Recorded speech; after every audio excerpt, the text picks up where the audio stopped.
অখণ্ডমণ্ডলাকারং ব্যাপ্তং যেন চরাচরং তৎপদং দর্শিতং যেন তস্মৈ শ্রী গুরবে নমঃ।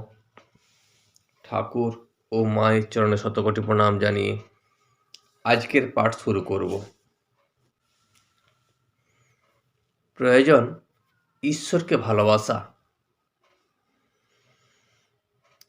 ঠাকুর শ্রী রামকৃষ্ণের ঘরে ধুনা দেয়া হইল। ছোট খাটটিতে বসিয়া ঠাকুর ঈশ্বর চিন্তা করিতেছেন। মণি মেজেতে বসিয়া আছেন। রাখাল, লাটু, রামলাল ইহারাও ঘরে আছেন।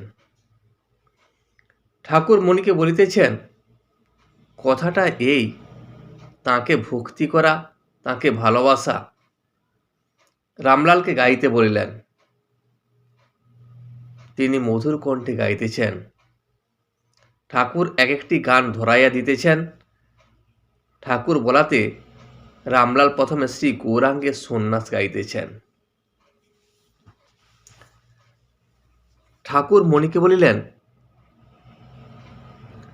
মূল কথা হলো ঈশ্বরের প্রতি ভক্তি রাখা এবং ঈশ্বরকে ভালোবাসা, এবং তার কথাই সবসময় চিন্তা করিতে হয়। এই কথা বলিতে বলিতে রামলালকে গান গাইতে বলিলেন এবং রামলাল শ্রী গৌরাঙ্গ সন্ন্যাস গাইতেছেন। কি দেখিলাম রে কেশব ভারতীর কুঠিরে, অপরূপ জ্যোতি শ্রী গৌরাঙ্গ মূরতি, দুনয়নে প্রেম বহে শতধারে, গৌর মত্ত মাতঙ্গের প্রায়, প্রেমাবেশে নাচে গায়, কভু ধুলাতে লুটায়, নয়ন জলে ভাসে রে, কাঁদে আর বলে হরি, স্বর্গ মত্ত ভেদ করি, সিংহরবেরে আবার দন্তে তৃণলয়ে, কীতাঞ্জলি হয়ে দাস্য মুক্তি যাচেন বারে বারে।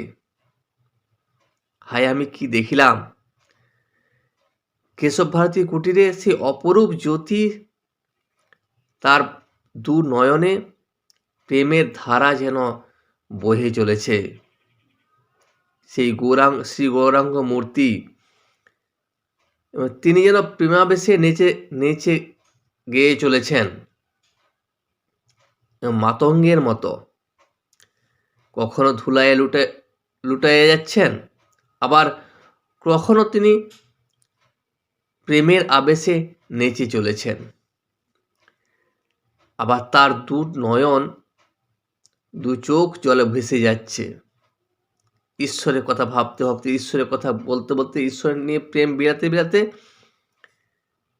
তিনি অধীর, তিনি কেঁদেই চলেছেন। আর সিংহের মতো শুধু হরি হরি বলে চলেছেন। সেই হরি রব স্বর্গমত্ত ভেদ করে চলেছে। আবার দাঁতে ঘাস নিয়ে কীতাঞ্জলি হয়ে বলছেন তিনি মুক্তি চাইছেন। বারে বারে তিনি শুধু মুক্তির কথা বলছেন।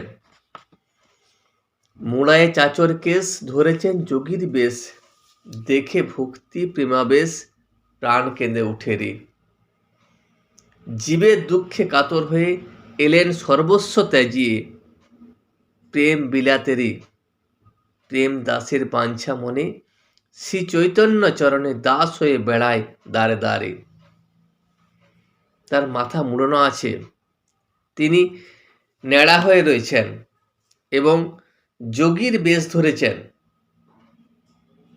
যোগীর বেশ ধরে তিনি ভক্তি প্রেম বিলিয়ে চলেছেন। শুধু কেঁদে চলেছেন, ঈশ্বরকে ডেকে চলেছেন এবং জগতে জীবের মধ্যে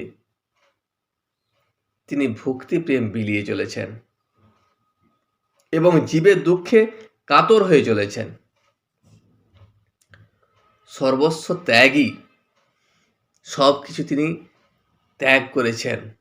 এই প্রেম বিলানোর জন্য সব কিছু তিনি ত্যাগ করেছেন। সেই শ্রী চৈতন্য চরণে মনের আশা যে তার চরণে যেন দাস হয়ে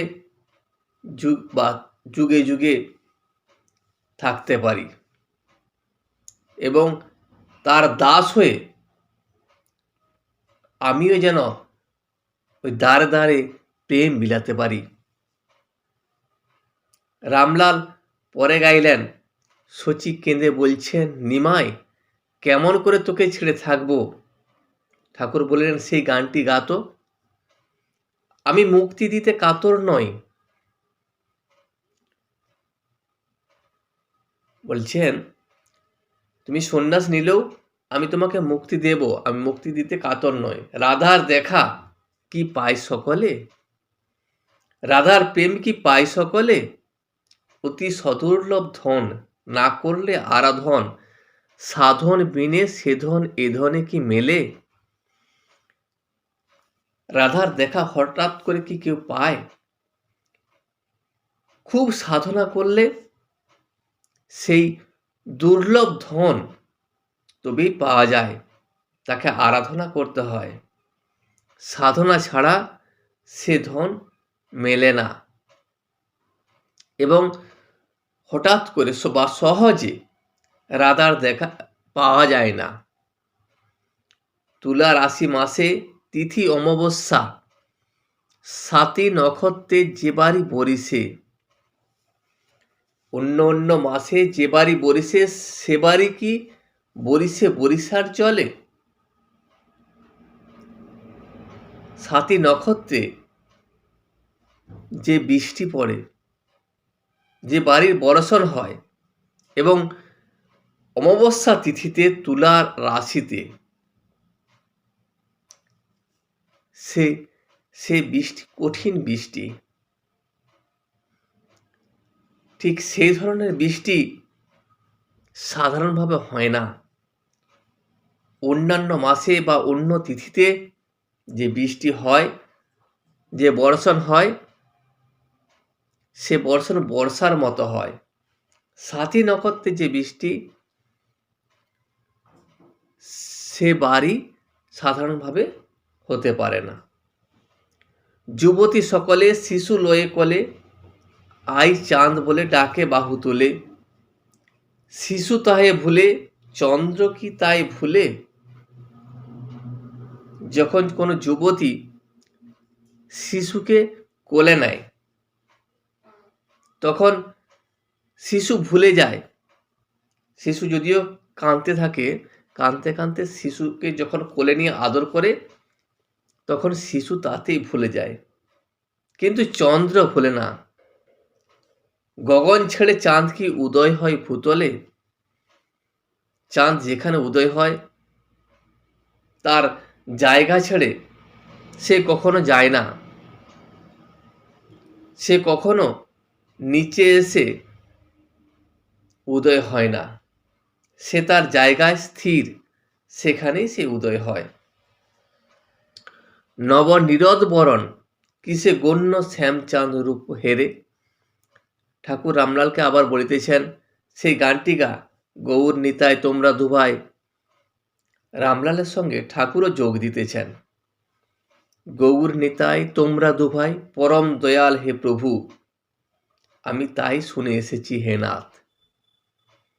নিতাই গৌর যে দু ভাই, তারা খুব দয়ালু ছিলেন।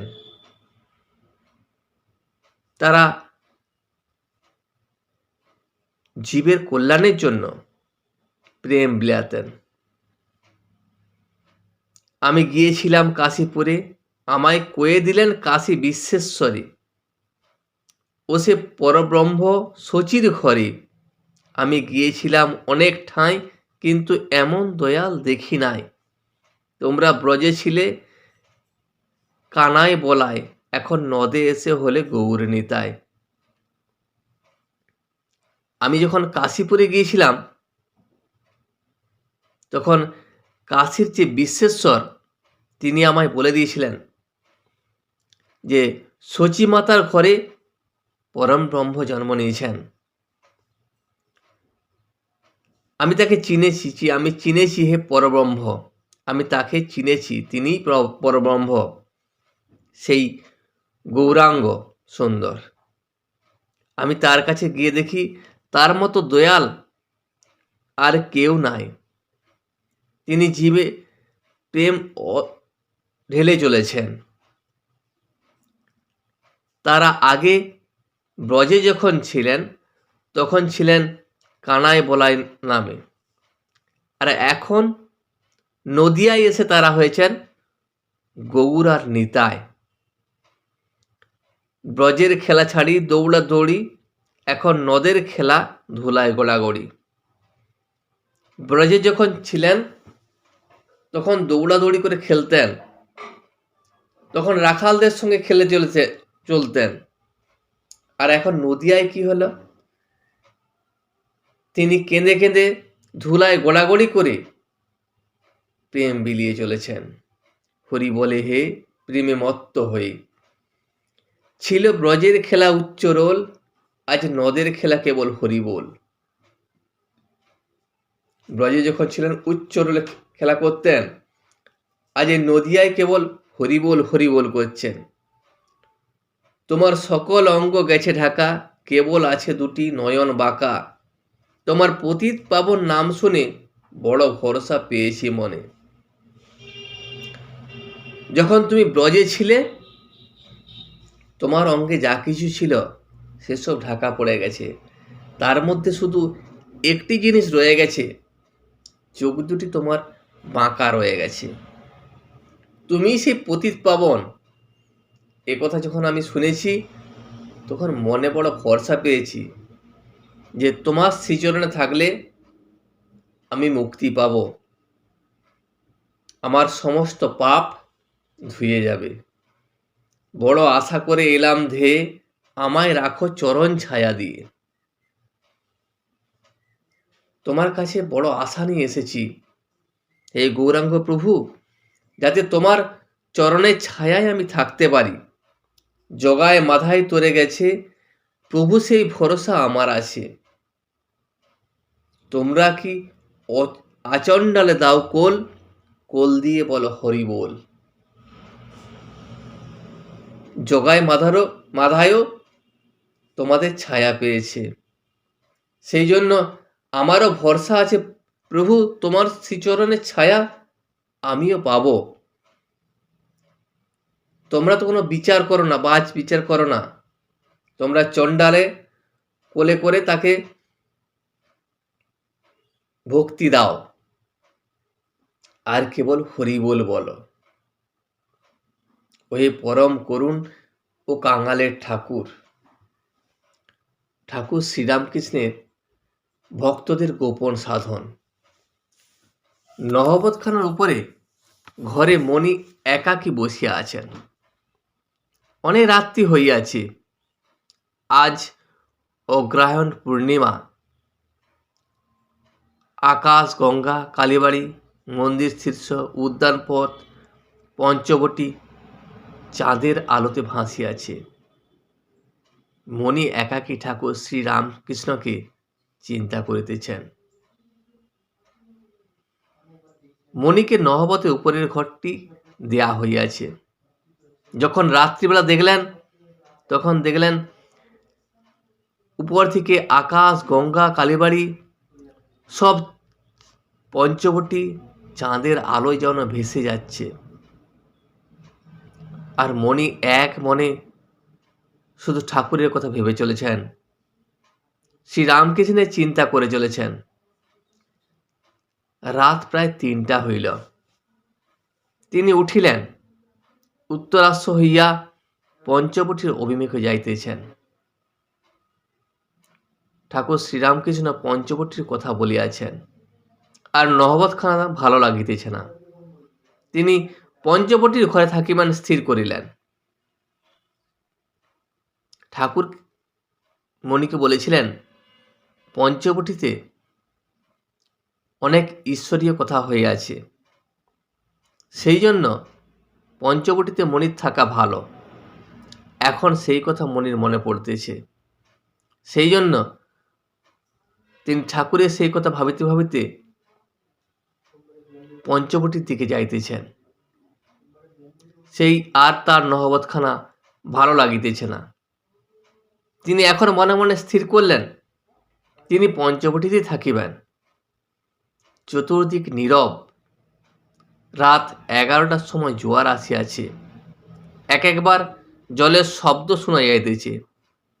তিনি পঞ্চবটীর দিকে অগ্রসর হইতেছেন। দূর হইতে একটি শব্দ শুনিতে পাইলেন, কি যেন পঞ্চবটীর বৃক্ষ মণ্ডপের ভিতর হইতে আর্তনাদ করে ডাকিতেছেন, কোথায় দাদা মধুসূদন? ঠাকুরের সেই কথা বারবার মনির মনে পড়েছে। সরল মনে মধুসূদনকে যদি ডাকা যায়, তিনি এসে দেখা দেন। ছোট বালককে তিনি দেখা দিয়েছিলেন তার সরলতা এবং তার ব্যাকুলতায়। সেরকম মনের ব্যাকুলতা যদি থাকে, তাহলে ঈশ্বরকে পাওয়া যায়। মনি এখন সেই কথা ভাবিতেছেন এবং তার মনে হইতেছে, পঞ্চবটীর বৃক্ষ মণ্ডপে কে যেন সেই মধুসূদন দাদা বলে ডাকিতেছেন। আজ পূর্ণিমা, চতুর্দিকে বটবৃক্ষের শাখা প্রশাখার মধ্য দিয়া চাঁদের আলো ফাটিয়া পড়িতেছে। আরও অগ্রসর হইলেন। একটু দূর হইতে দেখিলেন, পঞ্চবটির মধ্যে ঠাকুরের একটি ভক্ত বসিয়া আছেন। তিনি নির্জনে একাকী ডাকিতেছেন, কোথায় দাদা মধুসূদন? মনি নিঃশব্দে দেখিতেছেন ও ভাবিতেছেন। আজ এই পর্যন্তই। ভিডিওটি শেষ পর্যন্ত দেখার জন্য আপনাকে অসংখ্য ধন্যবাদ। ভিডিওটি যদি আপনার ভালো লেগে থাকে তাহলে একটা লাইক, কমেন্ট এবং বন্ধুর সাথে শেয়ার করে দেবেন। সাবস্ক্রাইব করে পাশে থাকা বেল আইকনটি বাজিয়ে দেবেন, যাতে আপনাদের নতুন ভিডিওগুলি সর্বপ্রথম আপনার কাছে পৌঁছে যায়। জয় শ্রী রামকৃষ্ণ, জয় শ্রী রামকৃষ্ণ, জয় শ্রী রামকৃষ্ণ।